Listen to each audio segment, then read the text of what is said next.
అయితే ఈ విధంగా వీరప్పదేవుడు ఆ యొక్క తొలిలో ఉండి గడ్డ మీద చీరలు వేసి తొలిలోనికి దిగి స్నానం చేయగా ఆ వీరప్పదేవుడు అందరి చీరలు కోపరంగా చీరలు విడిచిపెట్టి ఆ కామాన్ని వెళ్తున్న ధరించి తీగ ఆ గుర్తు పట్టుకొని ఆ కామాన్ని చీరలు తీసుకుపోయి ఆ యొక్క చెట్టు పైన కూర్చొని ఉన్నారు. వారి స్నానాలు చేసిన తర్వాత అందరూ బాగుగడ నుంచి వచ్చి ఎవరు చీరలు వాళ్ళు కట్టుకుంటున్నారు. ఆ కామరాజు చీర లేదు, మరి అక్కడ ఎక్కడ ఉండాలి, మీరు అందరూ సరిగ్గా రావాలని చెప్పి అక్కడ కొన్ని ఏమంటున్నారో వినండి.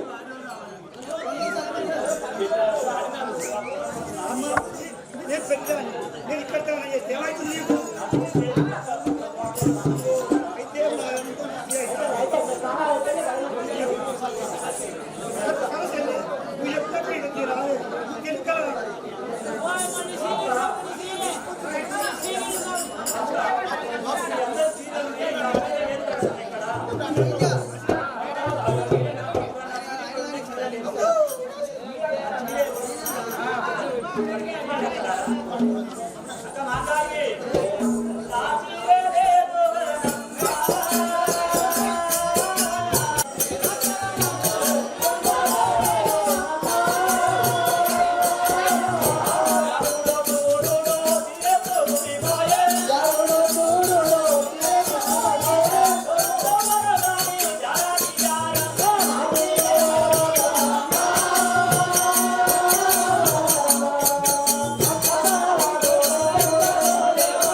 కానీ అడవిలో ఏముంటే పుట్టి పావులు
ఇప్పుడు ఆ చీర కాక వేరే చీర కట్టుకుంటే నా చిన్నప్పుడు ఊపుకుంటాడా ఊపుకోడు కదా నా చీర ఎక్కడ అప్పుడు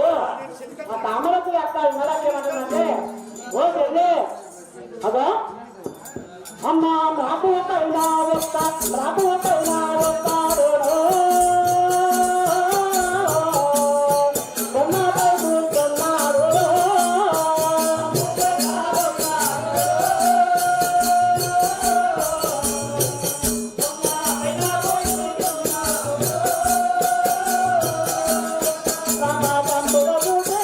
Bye.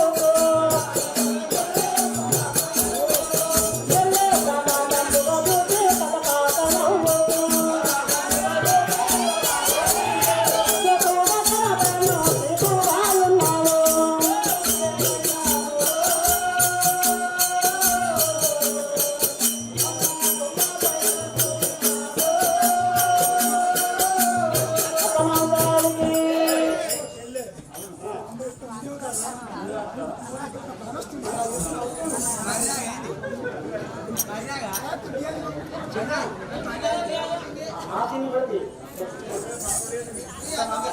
జై ఇప్పుడు జై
కూర్చుంటాం చెల్లె తొందరగా రావాలి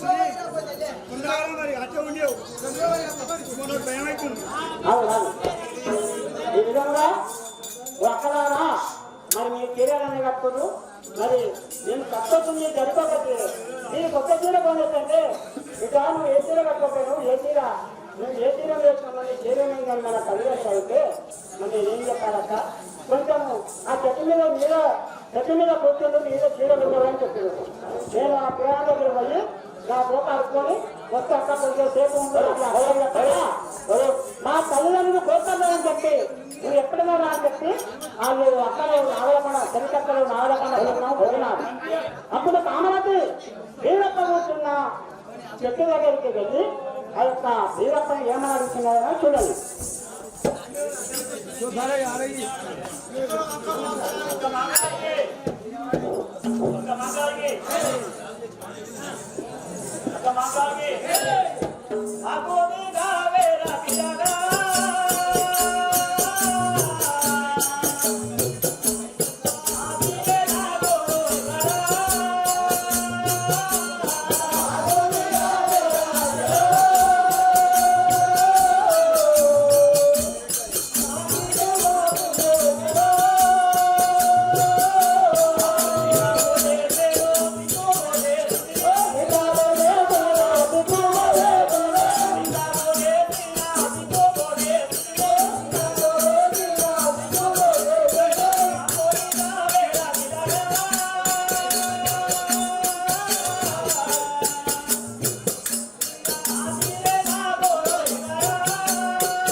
మీరు నగ్నత్వముగా స్నానం చేసుకుంటా రాజీలో లేదని నన్ను అడుగునే ఏ విధంగా న్యాయం చెల్లి తీసుకోలేదు నేను అక్క మందానికి చేతిలో దంగోలా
బీసీ లేక చూస్తా పింకంతో ఎందుకు వాడుతుంది మాటలు నీతి గప్పయు బల్కాబోకో రెండు చేతులని కామందో లేకో